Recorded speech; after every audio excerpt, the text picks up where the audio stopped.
जसमा चाहिँ हाम्रो दिनमा जुन हाम्रो सानो पौष्टिक तत्त्वको हामीलाई नाम पनि थाहा छैन त्यो चिज हामीलाई स्पिरुलिनाले दिने भयो हैन। यो स्पिरुलिना समुद्रीले भइहाल्यो। यसले जस्तो कि हाम्रो ग्यास्ट्रिकलाई पनि राम्रो गर्छ। अब 45 किसिमको भिटामिन मिनरल्स नै दिने नै भयो भने यो ग्रिन छ हैन।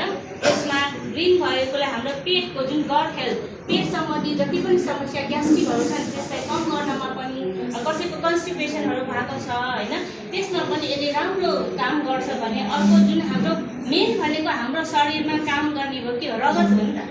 रगतको मात्रा कमी भयो भने नै हाम्रो शरीरमा विभिन्न रोगहरू आउँछ। हामी जति पनि अब हाम्रो कुनै पनि बिरामी धेरै हामी महिलाहरूमा भयो मानव भयो भने त्यहाँ के को कारणले हुनसक्छ एनिमिया खुनको कमीले गर्दाखेरि हैन। त्यो रगतलाई हामीलाई बढाउनको लागि स्पिरुलिनाले एकदमै रोल खेलेको हुन्छ भने जो सुगरको पेसेन्ट हुनुहुन्छ उहाँलाई खाना धेरै खान मिल्दैन थोरै खानुपर्ने हुन्छ र साना पौष्टिक तत्त्वहरू हामीले खानाबाट प्राप्त गर्न सक्दैन भने यो उहाँलाई उहाँको डाइटमा राखिदिन सक्यो भने एकदमै राम्रो रोल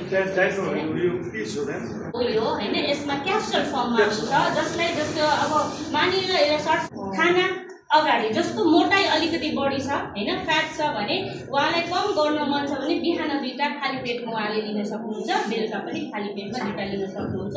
जस्तो वेट धेरै कम छ उहाँलाई वेट अलिकति बढाउ जस्तो लाग्यो भने उहाँले बिहान 2टा बेलुका खानापछि लिन सक्नुहुन्छ है। या आल्फाको भिजनको लागि पनि एकदमै राम्रो हुन्छ।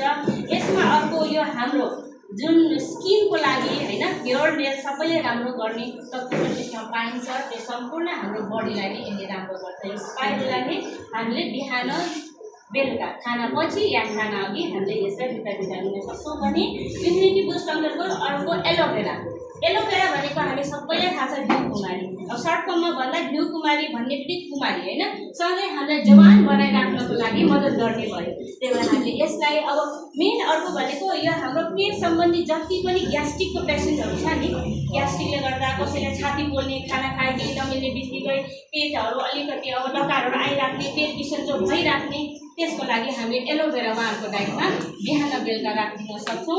र अर्को यसले खेल्ने भनेको हाम्रो बाहिरी रूपमा त हामी कहीँ चोट लाग्यो हामीले सुन्निएको देख्छौँ नि इन्फ्लामेसन हैन तर भित्र हाम्रो कहाँ सुन्निएको छ हामीलाई थाहा छैन। र हामीले अर्को भनेको मुटुको हाम्रो हार्ट एट्याक आउनु भनेको कोलेस्ट्रोल हाई भएर मात्रै होइन हाम्रो मुटुको वरिपरि मुटुमा सुन्नियो भने आर्टरिजहरूमा स्वेलिङ भयो भने पनि हाम्रो हार्ट एट्याक हुने सम्भावना धेरै हुन्छ। त्यसलाई कम गर्नको लागि पनि हामीले एलोभेरालाई आफ्नो डाइटमा राख्न सक्छौँ। मेन बुझ्दाखेरि हामीले आफ्नो स्किनको लागि हाम्रो ग्यास्ट्रिकको निको गर्नलाई अर्को सुन्निएको इन्टरनल भित्री बाहिरको रूपमा सुन्निएको छ भने त्यसलाई कम गर्नमा अनि अर्को भनेको मैले भने मेन भनेको ग्यास्ट्रिककोमा है पाइल्सको समस्या जसको छ जस्तै टोइलेट गर्दा एकदमै समस्या छ उहाँहरूको लागि एलोभेरा उहाँहरूले दिनमा बिहान 2टा बेलुका 2टा आफ्नो डाइटमा राख्न सक्नुहुन्छ। तर यसलाई एनी टाइम हामीले लिन सक्छौँ। खाली पेटमा लिँदा नि भयो खाना पछि लिँदाखेरि पनि भयो। योलाई हामीले यति नै खेर लिनुपर्छ भन्ने छैन। यो त सबभन्दा बढी हामीले बुझ्नुपर्ने सबै प्रडक्ट भनेको यो खाना नै हो।